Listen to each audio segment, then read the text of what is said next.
сокинони аз офати табиӣ зарардидаи деҳаи иттифоқ ба ҷои амн кӯчонида шуда барои зисти муваққатӣ шаҳраки хаймаҳо ташкил намуда баҳри пешгирӣ аз ҳама гуна бемориҳои сироятӣ тамоми хаймаҳои зист дезинфексия карда шудаанд.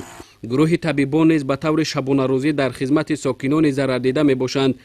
имрӯз мардуми ноҳияи вахш, кормандони идораву муассисаҳои вилоятиву ноҳиявӣ ихтиёран аз кумитаи иҷроияи ҳизби халқи демократии тоҷикистон, мақомоти маҳал, ҳифзи ҳуқуқ ҷавонон, аъзоёни гурӯҳи авангард, сарбозони кумитаи ҳолатҳои фавқулода ва мудофиаи граждании ҷумҳурии тоҷикистон, хабарнигорони васоити ахбори омма ба корҳои бартарафсозӣ ҷалб шудаанд. ба иттилои масъулин то бунёди охирин манзили зист ҳамарӯза барои сокинони шаҳраки хаймаҳо таоми гарми нисфирӯзӣ ва бегоҳӣ таъмин карда мешавад.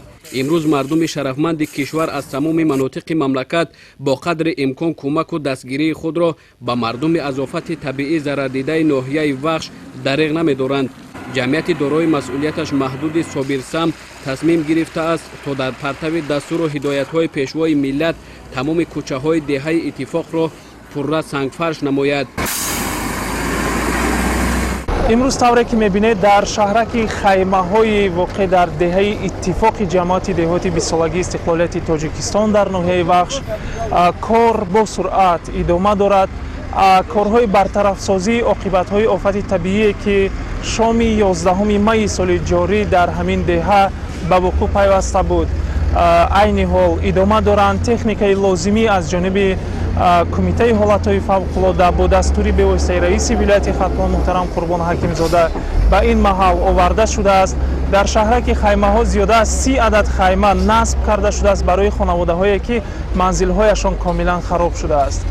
кормандони идораву муассисаҳои ноҳия зери роҳбарии раиси ноҳияи вахш аз рӯзҳои аввали ба миён омадани сел баҳри бартараф кардани оқибати офати табиӣ дар паҳлӯи мардуми зарардида қарор гирифта иншабу рӯз бо ҳамроҳии ихтиёриён хонаҳои қисман зарардидаро аз лойқа тоза карда истоданд.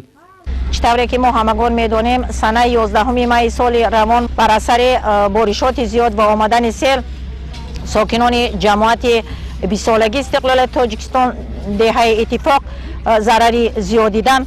аз ин лиҳоз имрӯз тибқи ситоди вилоятӣ тамоми ташкилоти муассисаҳои вилоятӣ дар ин ҷо барои ҳар чӣ зудтар бартараф кардани офатҳои табиӣ камари ҳимат бастанд. аз ин лиҳоз тибқи ситоди вилоятӣ имрӯз тамоми ташкилоту муассисаҳои вилоятӣ барои ҳар чӣ зудтар бартараф кардани офатҳои табиӣ тамоми чораҳои лозимаро андешида истодаанд. муовини сарвазири мамлакат давлатали саид раиси вилояти Хатлон Қурбон Ҳакимзода бо дастури бевоситаи асосгузори сулҳу ваҳдати миллӣ пешвои миллат муҳтарам Эмомалӣ Раҳмон ба деҳаи иттифоқи ҷамоати деҳоти бисолагии истиқлолияти тоҷикистони ноҳияи вахш ташриф оварда бо сокинони аз офати табиӣ зарардида суҳбат намуданд. гуфта шуд ки тамоми сокинони зарардидаи шаҳру ноҳияҳои кишвар алалхусус ноҳияи вахш зери таваҷҷӯҳ ва ғамхории роҳбари давлат қарор доранд. ин ҷо муовини сарвазири мамлакатро як қатор кормандони вазорату кумитаҳо намояндагони ташкилотҳои байналмилалӣ ҳамроҳӣ намуда оқибати офати табиӣ ба амал омадаро аз наздик диданд. масъулин бо ҳамроҳи сокинони деҳаи иттифоқ бобати бунёди манзилҳо мубодилаи афкор намуданд. раиси вилоят дар аснои мулоқот бо сокинони деҳаи иттифоқ бо итминони комил гуфтанд ки то ҷашни ифтихориву таърихии миллат сисолагии истиқлоли давлатӣ шаҳрчаи нави замонавӣ бунёд мегардад. бегоҳи 14 май бо дастуру супориши пешвои муаззами миллат муҳтарам Эмомалӣ Раҳмон корвони мошинҳои пурбори масолиҳи сохтмонӣ иборат аз 40 тонна арматура, 200 метри мукааб тахта, 200 тонна семент барои сари вақт бунёду навсозӣ кардани манзилҳои истиқоматии сокинони аз офати табиӣ зарардидаи деҳаи иттифоқи ҷамоати деҳоти бисолагии истиқлолияти тоҷикистони ноҳияи вахш дастрас карда шуд. ғамхорию дастгирии давлату ҳукумати тоҷикистон нисбат ба сокинони ноҳияи вахш ки аз офати табиии чанд рӯзи охир зарардидаанд боиси рӯҳбаландии оилаҳо гардида онҳо худро дар ин рӯзҳои душвор танҳо ҳис намекунанд.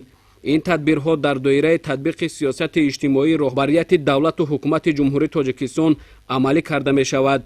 лозим ба ёдоварист ки бар асари боронҳои шадид ки ба сел мубаддал гардид ба сокинони ҷамоати деҳоти машъал ваҳдат ва бисолагии истиқлолияти тоҷикистони ноҳияи вахш зарар расонида дар натиҷа 60 хонаи истиқоматӣ пурра хароб гардида 90 манзили дигар қисман зарар дидаанд. ҳамчунин 1900 гектар зироатҳои хоҷагиҳои деҳқонӣ ва назди ҳавлигӣ пурра зери обулой монда аст.